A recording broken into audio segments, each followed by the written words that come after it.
Provérbios capítulo 23, versículo 7, nós lemos assim: porque, como imaginou no seu coração, assim é ele.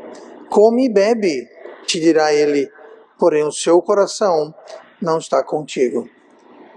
O que nós vivemos hoje, a nossa atualidade, nossa realidade, é o resultado de sementes, decisões, mas, digamos, sementes que foram plantadas no nosso coração, na nossa mente.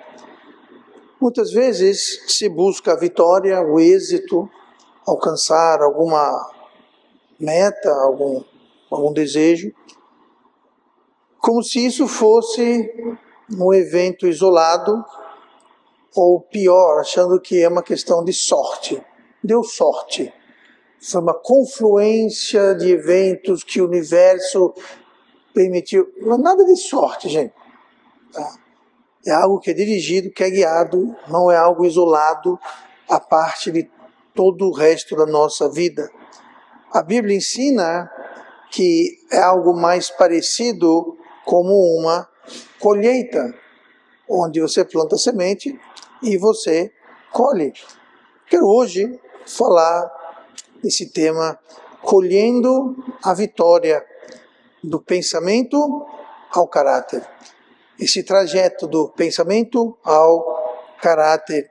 O potencial que Deus tem e o potencial que Deus nos deu é como um jardim, uma horta, podemos dizer. E um jardim, uma horta, ele não produz frutos ou flores ou nada, se antes não houvesse uma cuidadosa escolha de semente, houvesse cuidados constantes do solo, mas certamente se produzir algum fruto, flor, legumes, o que seja, não foi por acaso e não foi um acidente. O que acontece como algo que é automático é crescer as ervas daninhas, mato. Mas você tem uma flor bonita, você quer um pé de frutas, você quer colher alguns legumes, vegetais, não vai ser por acaso. Vai ser uma questão de plantio e cuidado. O plantio das sementes, podemos usar as sementes como os nossos pensamentos. Quando digo pensamentos, não são pensamentos aleatórios, mas o processo do nosso pensamento. Não me refiro àquele pensamento que entra e sai da mente, me refiro ao processo lógico de raciocinar o que vai gerar a nossa visão de vida, a nossa perspectiva. E o solo desse jardim é basicamente o nosso coração, a nossa mente, ou poderíamos dizer, a nossa alma. E hoje eu quero traçar esse trajeto do pensamento até concretizar a vitória.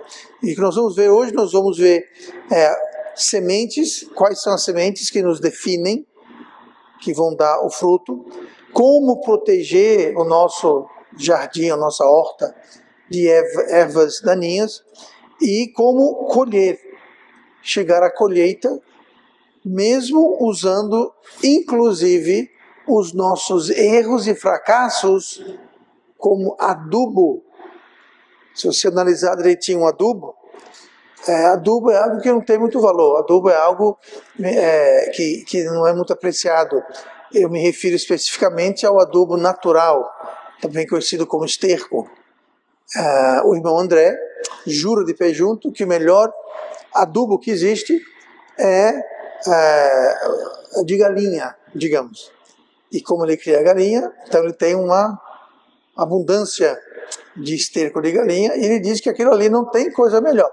Mas você vê, o adubo em si não é algo que você vai colocar muito valor, especialmente se for do tipo natural, orgânico, como o irmão André usa. Como em nossa vida, nós não apreciamos muitas vezes os nossos fracassos, nós não apreciamos muitas vezes as nossas fraquezas, as nossas derrotas, os nossos tropeços, mas Deus pode e Deus quer usar isso como adubo para nos levar à vitória, adubo no plantio desse jardim, dessa horta. Então, o que nós temos que fazer, e eu espero que hoje a gente chegue um pouquinho mais próximo disso, é deixarmos de ser espectadores das circunstâncias da nossa vida, quase que como vítimas do destino, impotentes e que não podemos fazer nada, deixar essa ideia de lado e sermos jardineiros, cultivadores do nosso jardim, do nosso caráter, que é o nosso caráter que vai determinar o fruto que nós temos. Então, a colheita, na realidade, ela começa no primeiro momento que o pensamento ou o modo de pensar é permitido se alojar em nossos corações, que é justamente o solo da transformação. Então, olhe comigo para o versículo de hoje, o versículo 7 de Provérbios 23, e eu quero ver aqui, então, o potencial interno como um jardim. Ah, Deus tem um potencial para você, você tem um potencial. Esse potencial, como o nome diz, é um potencial, é uma possibilidade. É como uma semente, uma pequena semente tem o potencial de se transformar numa grande árvore. Mas a semente não é uma grande árvore, mas nós temos o potencial. Então, o nosso potencial nós temos que enxergar como um jardim, como uma horta, que precisa ser cultivada, precisa ser cuidada, precisa ser plantada, e não como uma coisa que vai acontecer por acaso, sem querer, por sorte. Não vai acontecer. Tá? Então, enfim, diz assim, porque como imaginou no seu coração, assim é ele. Então aqui a gente vê que o contexto maior de Provérbios 23 está falando, eu só estou tirando do contexto essa frase, mas ela serve muito bem. Tá? Não estamos pecando por tirar essa frase fora do seu contexto, porque é justamente o que nós vamos falar hoje, se trata dessa frase. O contexto maior de Provérbios 23, eu não quero adentrar para não confundir, não tem nada a ver com a mensagem de hoje, mas essa frase tem tudo a ver. Como imaginou no seu coração, assim é ele. Ou seja, nós seremos, a nossa realidade, nosso caráter, ele vai ser como nós imaginamos o nosso coração. Note que fala de imaginação, coração. Está envolvido a mente e o coração. Como nós percebemos, enxergamos a nossa perspectiva, nosso modo de raciocinar, assim nós seremos. Então, se nós temos uma ideia de que a nossa vida é um resultado do acaso, que é tudo sorte ou azar, que nós somos impotentes para fazer nada, nós temos que ir com a maré, levadas pelo vento, e o que será, será, e nós somos apenas um barquinho na correnteza do rio, e a gente tem que se conformar, porque isso é nossa vida. Bom, se essa é a atitude, assim nós vamos ser. Então, nós temos que pensar diferente. Nós temos que pensar que o nosso potencial interno, o potencial que Deus colocou em cada um, ele precisa ser cultivado como um jardim. Tem que ser cuidado e cultivado. O potencial humano não é algo estático, fixo e imóvel. Ele é algo que precisa ser cuidado. Eu tenho potencial e é aquilo. Não, ele tem que ser tratado, trabalhado, desenvolvido, plantado, regado, limpo, protegido, tá? Protegido dos pássaros, protegido dos insetos, protegido dos animais, tem que ser zelado. Mas eu nunca fiz isso. Isso pode explicar muita coisa. Pode explicar porque muitas vezes nós ficamos frustrados porque a nossa vida não está indo do jeito que a gente gostaria, pensava que iria, ou esperaria que fosse.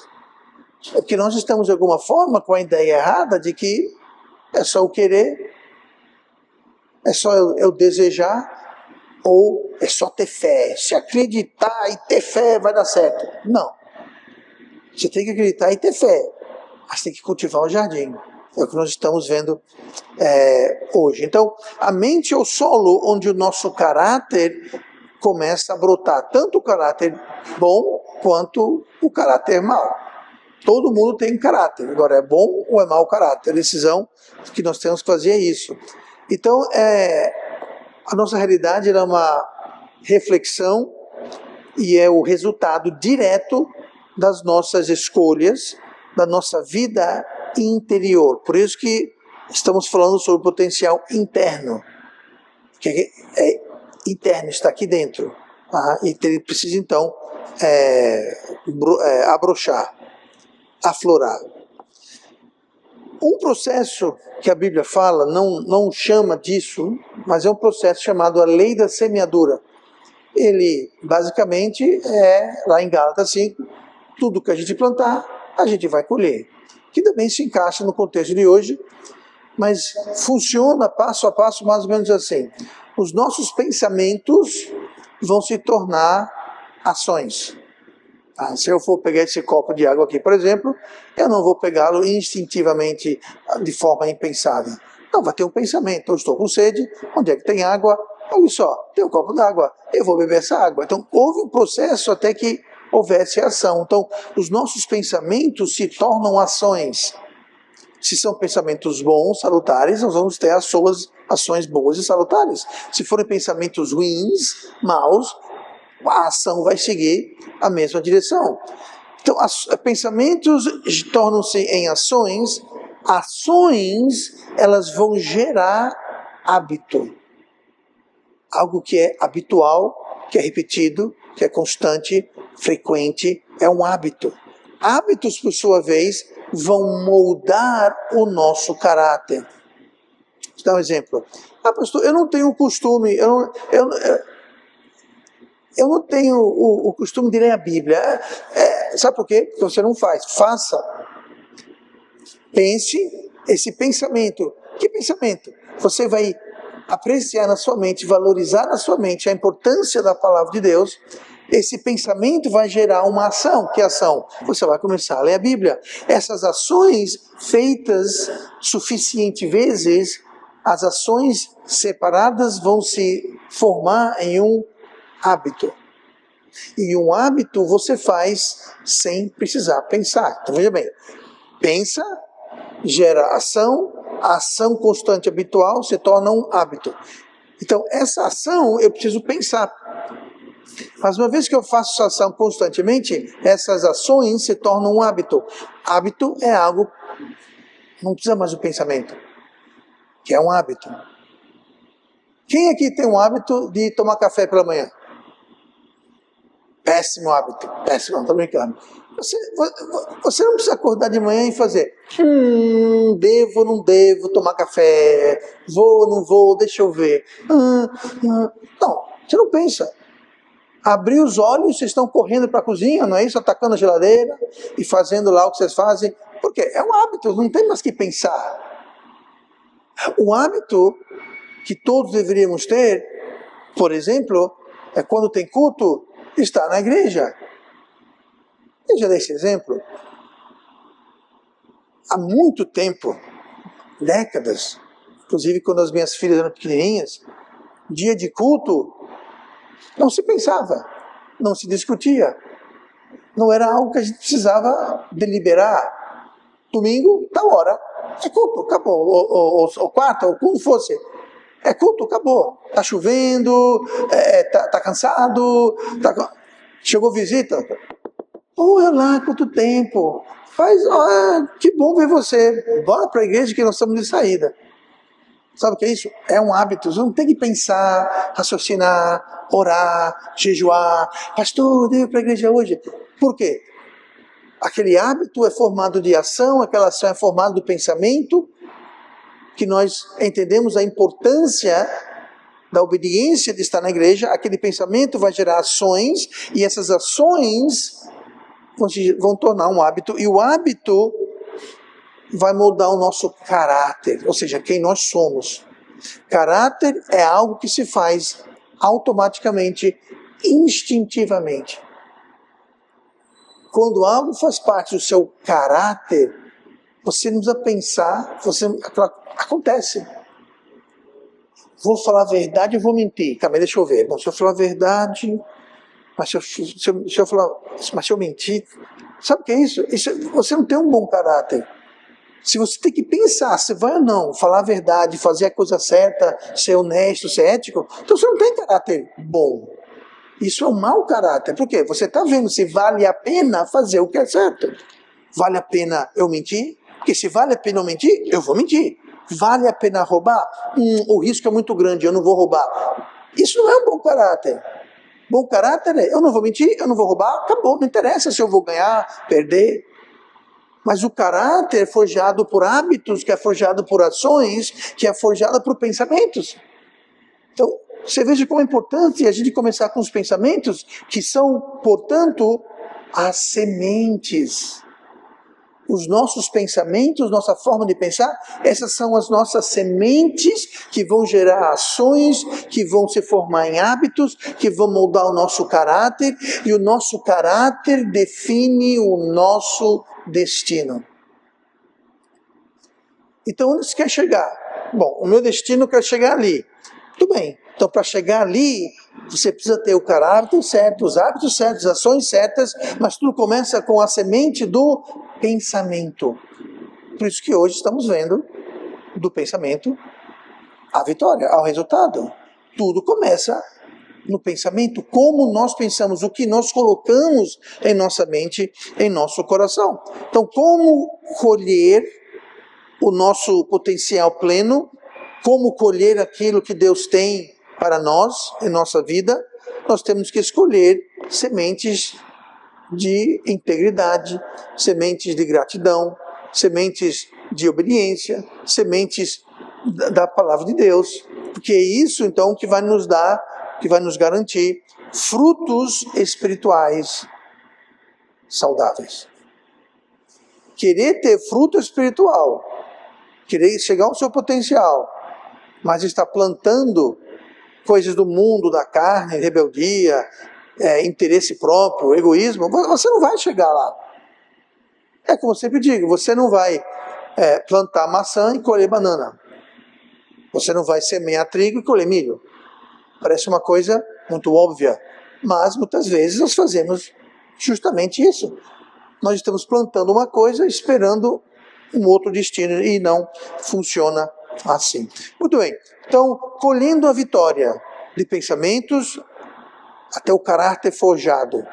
Primeira coisa a saber é o potencial interno, é como o jardim, e como todo jardim, precisa ser plantado, cuidado com as sementes corretas. Olhe comigo para 2 Coríntios capítulo 10, 2 Coríntios capítulo 10, versículo 4.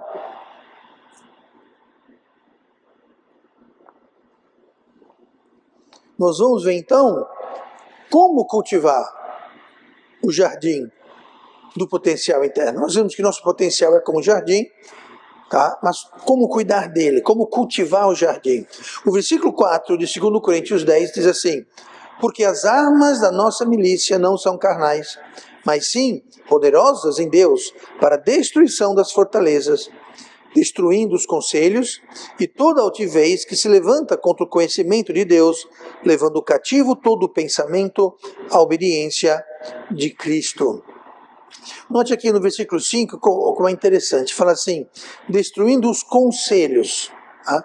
O que é o conselho? O conselho espera-se que é algo de sabedoria, mas tem bom conselho e tem mau conselho. Mas o conselho é algo que remete à mente. Se eu lhe dar um conselho, aquilo vai entrar primeiramente na sua mente. Ou seja, um conselho, bom ou mau, é uma semente, boa ou má. Mas fala conselhos, aí fala, e toda a altivez que se levanta. Isso é o quê? Isso é o orgulho. Levanta contra o quê? Levanta contra o conhecimento de Deus. Mais uma vez, conhecimento é algo que remete à mente, que é o nosso jardim. Tá? E note que fala, toda altivez que se levanta, é como se fossem ervas daninhas, que se levantam contra o conhecimento de Deus.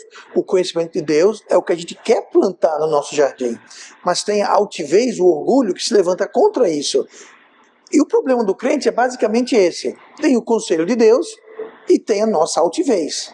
a nossa altivez, nosso orgulho, nossa soberba vai querer ir contra, vai se levantar contra o conselho de Deus. Deus fala uma coisa, mas o nosso orgulho, nossa altivez vai se levantar contra isso. Tá? Então nós temos aí conselhos se levantando, né, altivez, se levanta contra o conhecimento de Deus, levando cativo todo o que? Pensamento. Mais uma vez, pensamento é o quê? É na mente. Levando cativo todo pensamento à obediência a Cristo. Ou seja, nós podemos controlar os nossos pensamentos, o nosso raciocínio, nós temos controle. Não, pastor, eu estou aqui assim, de repente passa uma coisa, entra o pensamento, o meu modo de pensar, a Bíblia fala que nós podemos levar cativo. Sabe o que levar cativo? É botar uma coleira. É botar uma... No cavalo, o que chama aqui em português, aqui, bota no cavalo aqui? Como o quê?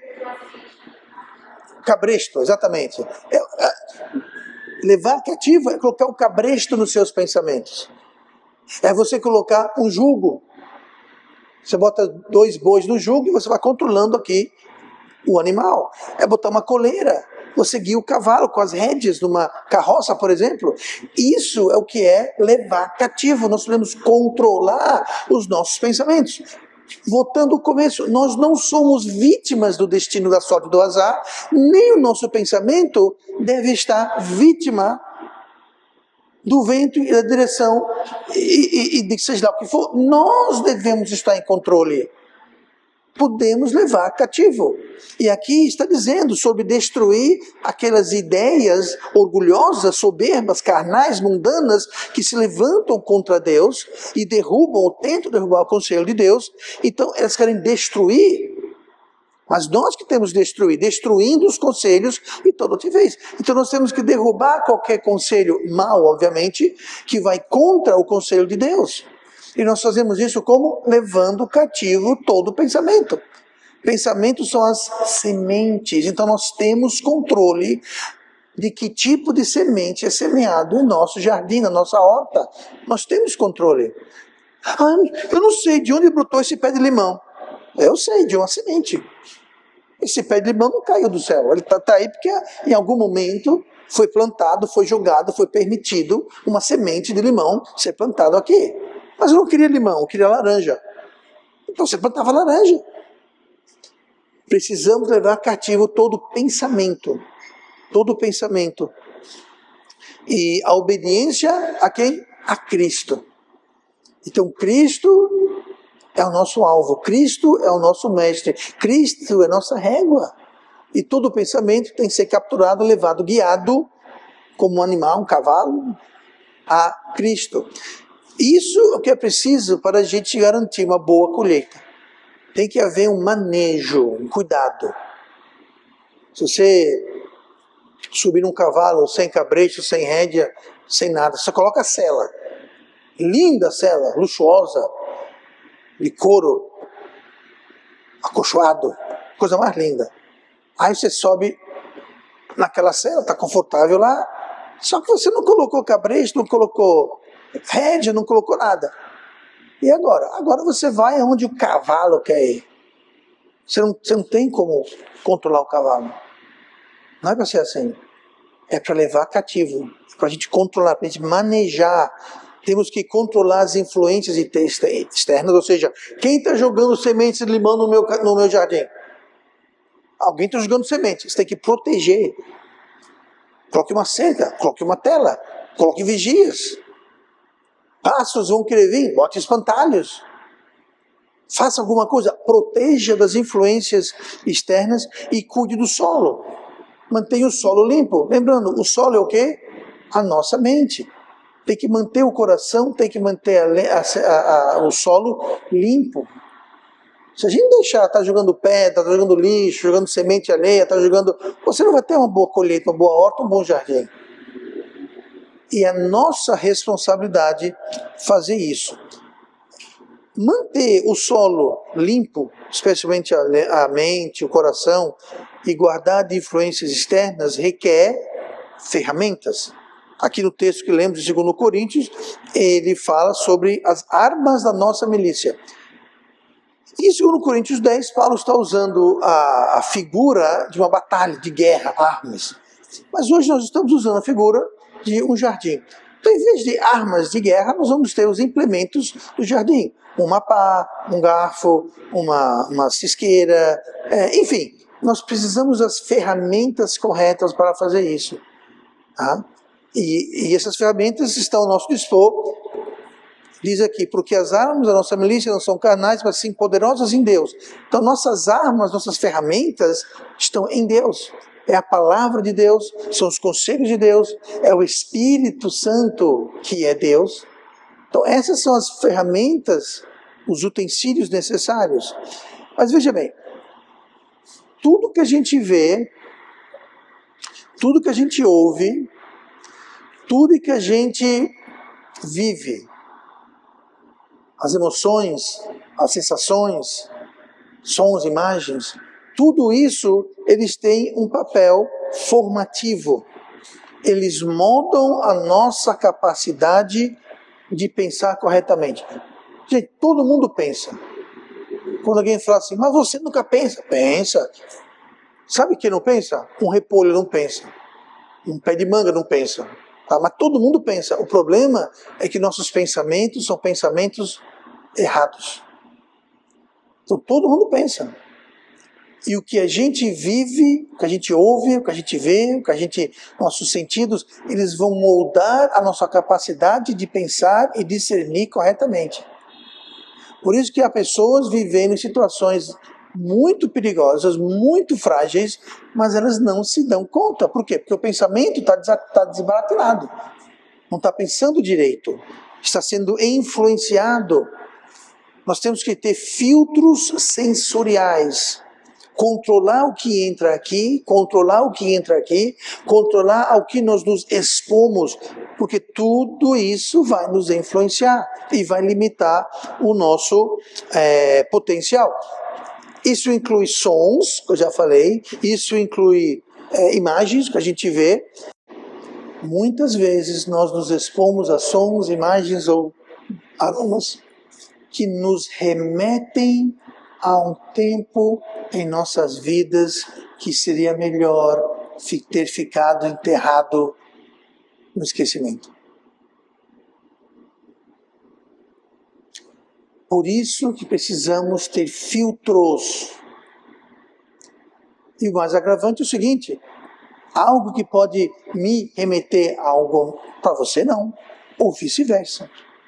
Porque é muito pessoal a experiência de cada um. Vou dar um exemplo.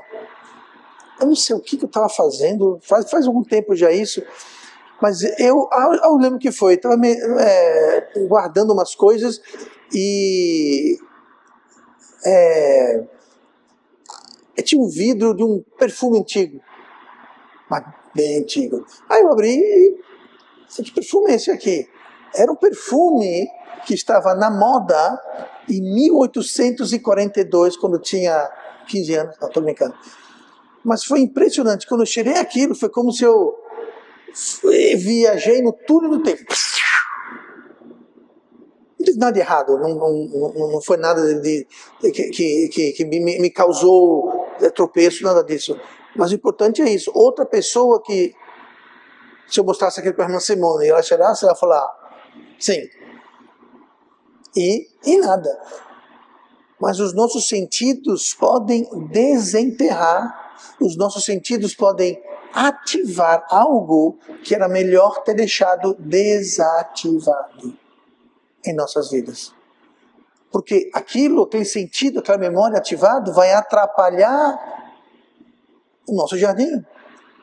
É como lançar sementes que podem vir a brotar. Mas eu não queria isso. Use o filtro.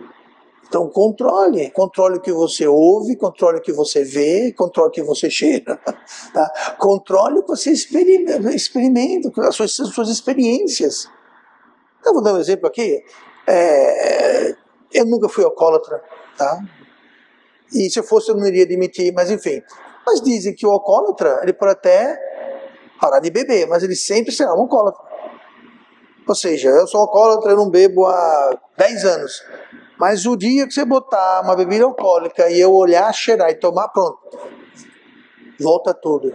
Alguém aqui pode confirmar isso? Algum alcoólatra aqui pode confirmar que isso é de fato verdade? O Ana, não? Ah, o Fita não sabe. Ah, foi mal. Mas é justamente isso. Existem coisas que nós temos que nos proteger. Guardar um jardim.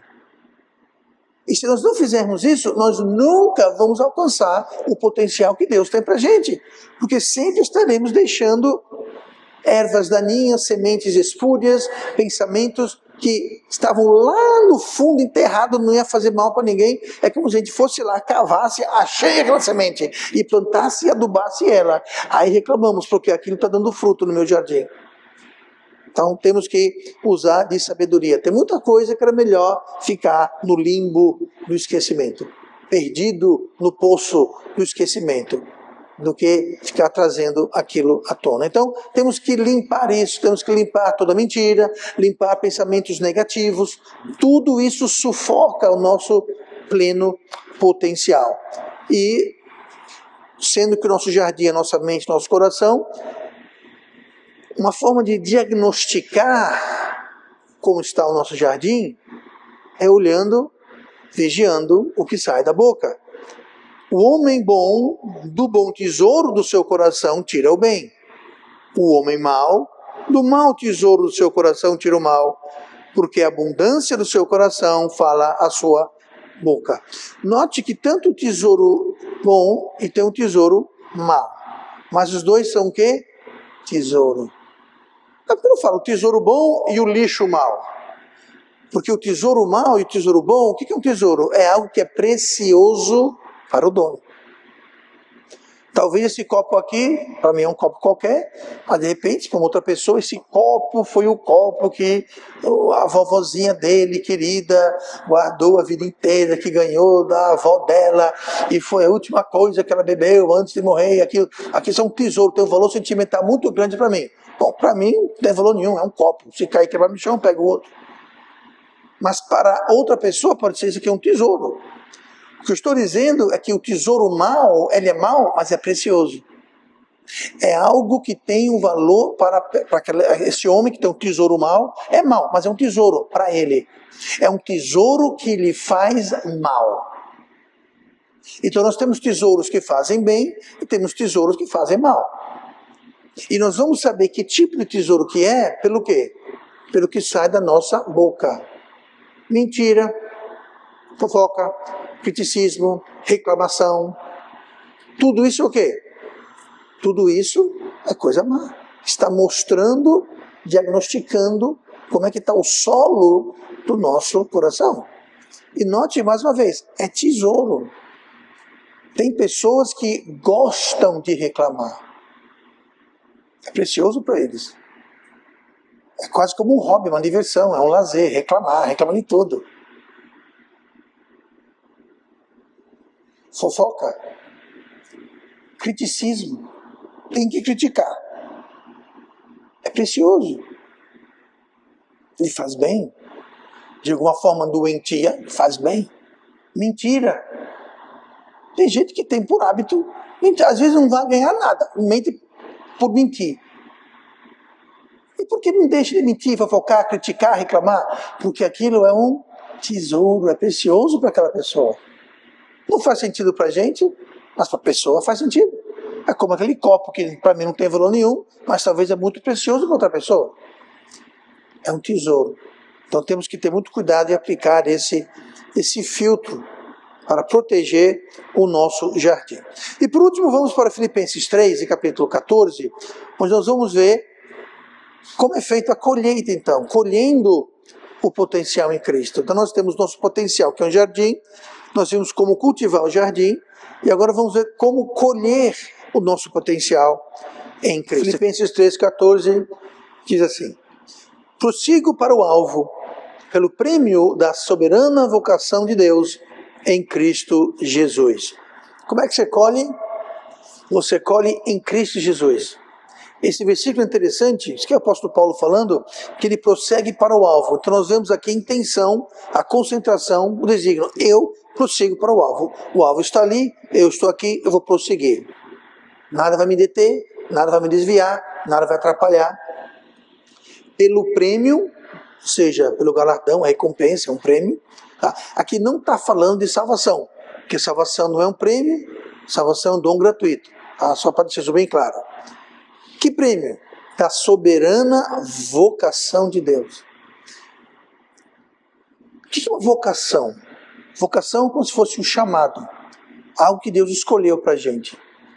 A primeira vocação que Deus tem para todo ser humano é que todo homem seja salvo. Por homem eu incluo também as mulheres, tá, irmã? Todo ser humano, digamos. Então Deus quer que todo mundo seja salvo. Essa é a vocação primordial. Depois disso, nós temos a vocação individual, que é o que Deus tem para a sua vida. Lá em Efésios 2, 8 e 9, que são salvos pela graça, por meio da fé, isso não vem de vós, é dom de Deus, não vem das obras, para quem se glorie. Aí falou o quê? Que Deus criou obras para que andássemos nelas. Então Deus tem obras para que eu e você andássemos nelas. Que obras são essas? É a nossa vocação. Ser salvo e andar nas obras que Deus preparou para que andássemos nelas. Então Deus tem um plano para você, esse plano é o seu potencial. Deus tem um potencial, Deus tem uma vocação, Deus tem uma vontade. Romanos 12, versículo 2 fala que essa vontade é boa, perfeita e agradável. Mas essa é a vocação que está falando. Então fala aqui, prossigo para o alvo, pelo prêmio da soberana vocação de Deus em Cristo Jesus. Então Paulo prossegue para o alvo em Cristo Jesus, para o alvo da vocação de Deus em Cristo Jesus. Então quem vai nos levar à colheita, a nosso potencial pleno, é Cristo. Não somos nós. Nós participamos como no jardim. Se eu simplesmente comprar um terreno, deixar lá e falar, pronto, Deus, aqui ó, faça nascer um bocado de coisa bonita e gostosa aí. Não. Nós temos que trabalhar, limpar a terra, tirar as pedras, arar, adubar, botar semente, cuidar, não deixar ninguém jogar coisa, cercar aquilo, botar um espantalho. Agora, quem vai dar o crescimento é quem? É Deus. Quem manda a chuva, quem é? É Deus. Quem manda o sol, quem é? É Deus. Quem faz a semente se nutrir do solo? É Deus. Tudo é Deus. Mas tem a parte de Deus e tem a nossa parte. E não adianta a gente viver a vida. Bom, Deus é soberano, então Deus... Se você quer que eu alcance o meu potencial, então Deus, clica aí seus dedos, Deus, eu estou disposto. Bom, Deus não fez nada, então Deus quer que eu seja um nada. Não é assim. Nós temos que cuidar, cultivar, plantar. Deus vai dar o crescimento. Mas tem a nossa parte que nós precisamos fazer. A colheita, portanto, do nosso potencial, não depende da nossa perfeição. Ainda bem. Ainda bem, porque ninguém aqui é perfeito.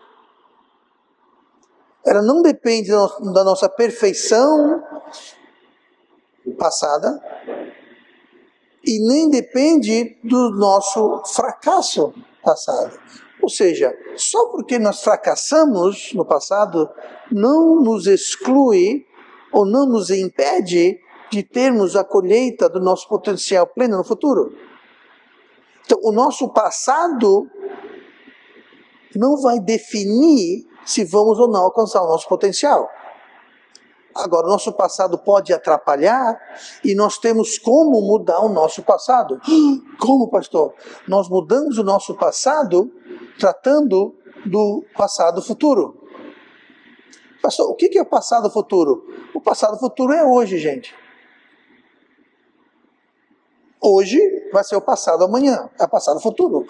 No futuro, amanhã, o passado vai ser hoje. Como é que eu mudo o passado? Mude o seu hoje. Mude hoje.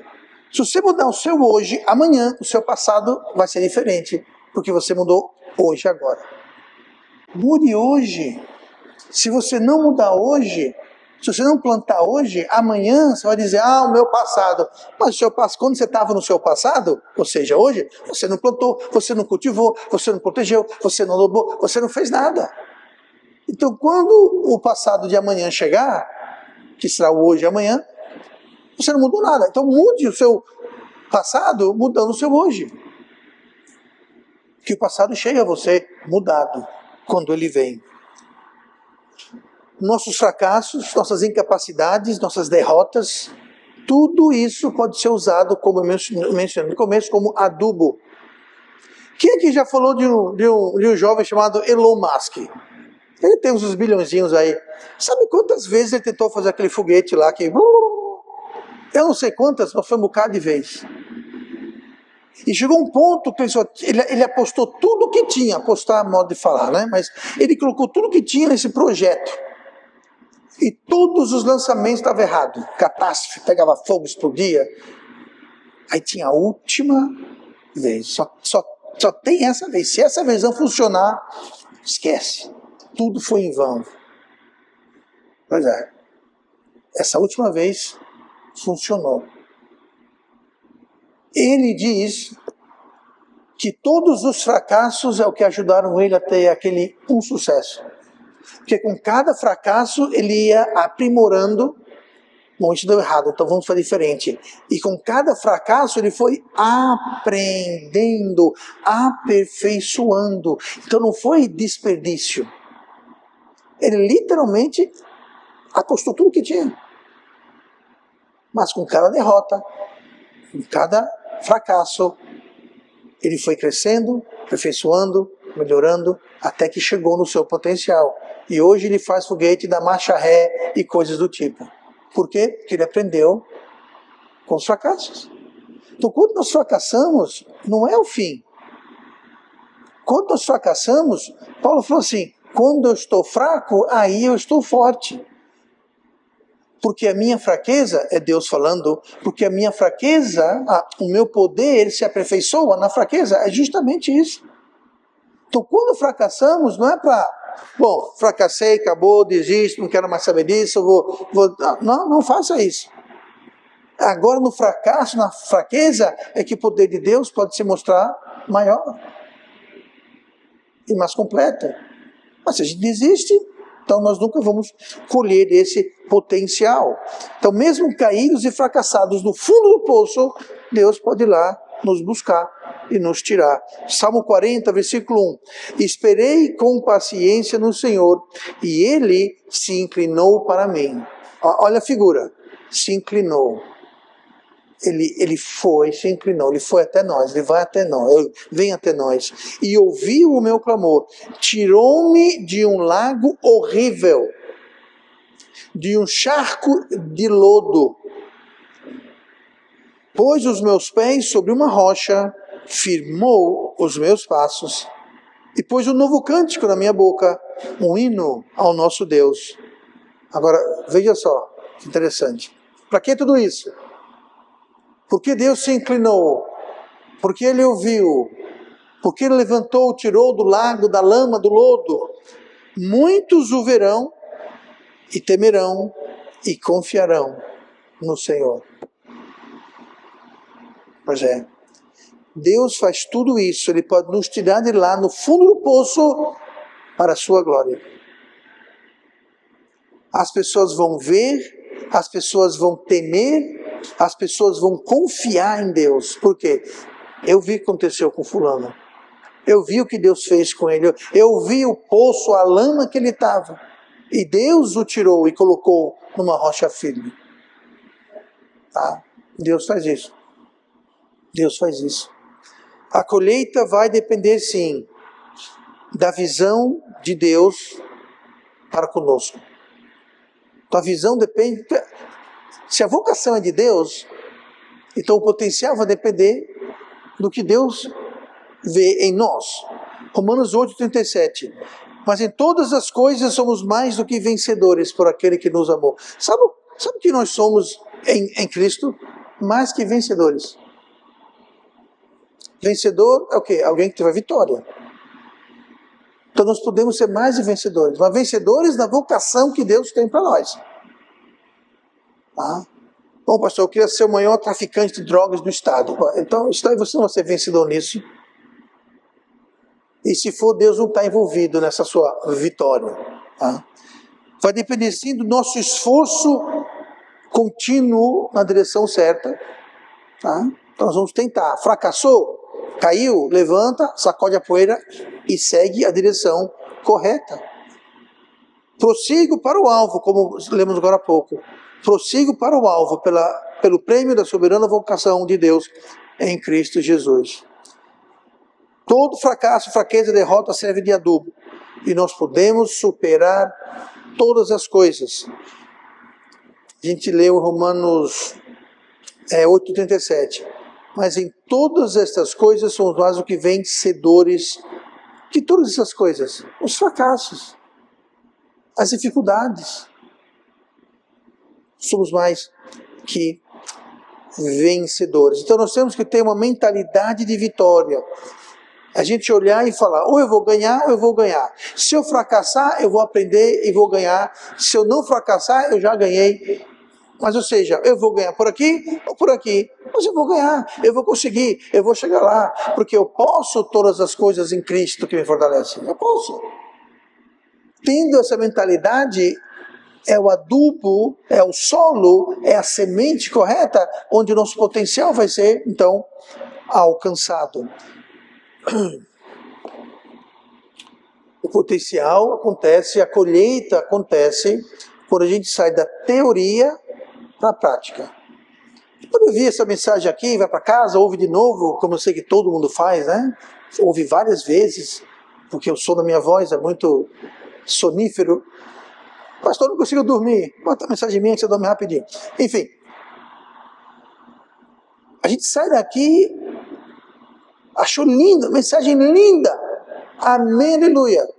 Mas se só ficar aqui na teoria e não virar prática, tanto faz como tanto fez. Não vai ter colheita. É como você ter um saco de semente. Vou dar um exemplo do irmão André, já que estamos na colheita. Ele comprou as sementes dos grãos do feijão dele, comprou da Embrapa. É uma semente que foi pesquisada, cultivada, aperfeiçoada. Agora, se ele compra lá e deixa no saco lá estocado lá no canto, vai dar alguma coisa? Não. Está tendo a primeira colheita esse ano. E que colheita está sendo? Coisa mais linda. Mas sabe uma coisa? Entre o saco de semente e a colheita, teve muito plantio, muita limpeza, muita proteção. Teve uma vez que a primeira leva das mudas que ele plantou, as vacas dos vizinhos entraram lá e comeram tudo. Pensa na frustração. Sabe o que ele fez? Ele falou assim, eu desisto, eu não quero saber mais não. O que foi que ele fez? Ergueu uma cerca e começou de novo. Está lá. É a mesma coisa, gente. É a mesma coisa que alcançarmos o nosso potencial. Tem coisa que nós precisamos fazer. E se a gente só sabe fazer, mas não faz, de nada vai servir. Então temos que passar da teoria para a prática. Temos que, francamente, honestamente, olhar para o nosso jardim, olhar para o nosso coração, olhar para a nossa alma. E temos que identificar as sementes que estão faltando, sementes que precisam estar presentes. A semente da paciência. Tem gente que não tem paciência. Esquenta a cabeça e joga tudo pro ar e quer saber não. Sabe que paciência é um fruto do Espírito? Lá em Gálatas 5, versículo 22. Está faltando paciência? Plante paciência. Como? Generosidade, que é parceiro da gratidão. Provérbios 11, 25. A alma generosa prosperará, e aquele que atenta também será atendido. Atenta, atendido. Aquele que está vendo como pode ajudar alguém. Atentar, quem ajuda vai ser ajudado. Por quê? É uma alma generosa. Vai prosperar. Agora, a alma que não é generosa não vai ser atendida. Quando ele precisar, não vai ter. Temos que ser proativos. O que é isso? Faça. Haja. Eclesiastes 9:10. Tudo quanto te vier a mão para fazer, faze-o conforme as tuas forças. For fazer, faça bem feito. Não faça pela metade. Faça de forma, qualquer jeito tá bom aí. Vou fazer o mínimo possível para dizer que eu fiz. Mas se ficar bem feito ou não, seja proativo. Seja diligente. O que trabalha com mão enganosa empobrece, mas a mão dos diligentes enriquece. Ou seja, não seja preguiçoso, seja diligente, trabalhe, se esforce. Falta humildade. Sabe que falta humildade no seu jardim? Plante sementes de humildade. Tiago 4,10. Humilhai-vos perante o Senhor e Ele vos exaltará. A melhor pessoa para nos exaltar, sabe quem é? O Senhor. Então tem que me humilhar perante quem? Ele. Então não se erga contra Deus. Não permita, como nós lemos agora há pouco, que o conselho, toda altivez que se levanta contra o conselho de Deus. Sabe o que é isso? É isso aqui, ó. É não se humilhar perante Deus. Você chegar e falar, não, Deus, eu sei que você quer, eu sei que você fala, eu sei que não deve ser, mas sabe uma coisa? Eu não quero. A vida é minha, eu faço o que eu quero, do meu jeito, no meu tempo e pronto. Sabe o que é isso? É falta de humildade. E a Bíblia fala aqui que humilhai-vos perante Deus e Ele vos exaltará. Não tem mão melhor para nos exaltar, porque não tem mão maior, mais alta, mais poderosa do que a mão de Deus. Não é difícil a gente entender isso. Submissão. Também, Tiago 4, versículo 7, sujeitai-vos, pois, a Deus. Sujeitai-vos a Deus. É o quê? É você ser submisso a Deus. E quando você se sujeita a Deus, você automaticamente resiste ao diabo. É uma balança. Tá? Se sujeita a Deus, você está resistindo ao diabo. Se você não se sujeita a Deus, você está não resistindo ao diabo. Está dando mão livre para o diabo. Então é uma coisa ou outra. Sempre que você e eu resistimos a Deus, nós estamos dando uma perninha para o diabo. Não tem que você resistir a Deus e o diabo, e não tem que você sujeitar a Deus ao diabo. Ou você se sujeita a um, resiste o outro, e a equação mais ou menos é essa. Sujeitai-vos, pois, a Deus, resistir ao diabo, e ele, o diabo, fugirá de vós. Quer ter o diabo no seu cangote, nos seus pés? Não resiste a ele, não. Dê folga para ele. Dê mão livre para ele. Ele foge quando nós o resistimos, e nós resistimos o diabo nos sujeitando a Deus. Mas uma coisa, coragem. Está faltando coragem? Plante um pouquinho de coragem. Josué 1,9, Deus falando, não te mandei eu, esforça-te e tem bom ânimo, não temas nem te espantes, porque o Senhor teu Deus é contigo por onde quer que andares. Se o Deus é por nós, quem será contra nós? Nós que Josué aqui foi dado uma missão em tanto, por isso que falou, não temas. Josué é o seguinte, pega essas milhares de pessoas, atravessa o Jordão,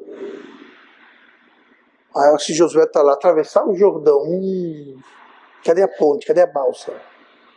Logo depois do Jordão tem uma cidadezinha chamada Jericó, muralhas intransponíveis.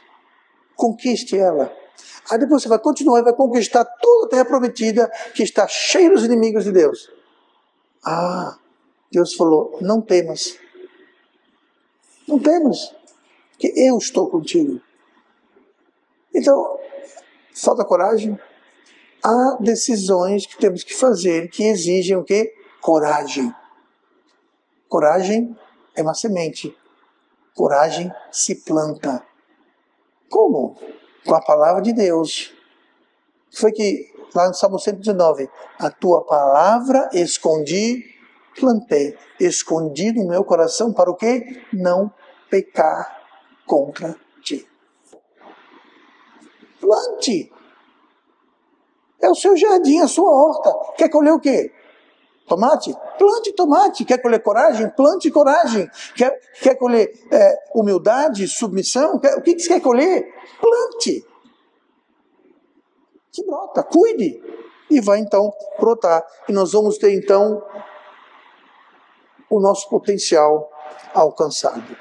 Avalie aquilo que nos interessa, o que nos cativa, o que nos entretém, porque essas coisas, se tiverem apenas valor carnal e mundano, vão afetar a nossa colheita. Porque são sementes. Então analise bem a semente, analise bem o que estamos plantando. Em resumo, tudo que somos, tudo que seremos, começa com a mente, com o coração, com o que semeamos. E devemos levar cada pensamento cativo. Não ser vítima, mas ser os donos do nosso pensamento. E o potencial em Cristo, então, nos permite prosseguir ao alvo, independente de fraquezas, fracassos e dificuldades. Porque a colheita está em Cristo Jesus.